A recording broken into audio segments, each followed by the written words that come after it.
আমাদের বর্তমান নেতা ডক্টর ইউনূস উনি সব রাজনৈতিক নেতৃবৃন্দদেরকে ডেকেছেন একটা ইস্যুকে কেন্দ্র করে। তার মানে গোটা বাংলাদেশ এক হয়ে গিয়েছে, আমরা সবাই উদ্বেলিত হয়েছে, উচ্ছ্বসিত হয়েছে, ঠিক কিনা বলেন? রাজনৈতিক নেতাদেরকে ডেকেছেন উনি, আমরা এক হয়েছি। এরপর ধর্মীয় অঙ্গনের যে লিডাররা, বিভিন্ন ধর্মের, শুধু মুসলিম না, সবাইকে ডেকেছেন, আমরা ঐক্যবদ্ধ হয়েছি।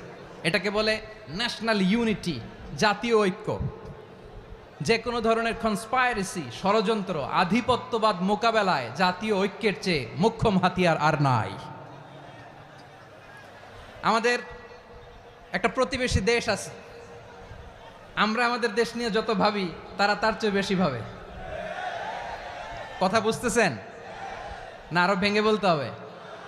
হ্যাঁ, আমরা আমাদের দেশ নিয়ে যত উদ্বিগ্ন, এদের আরো টেনশন বেশি।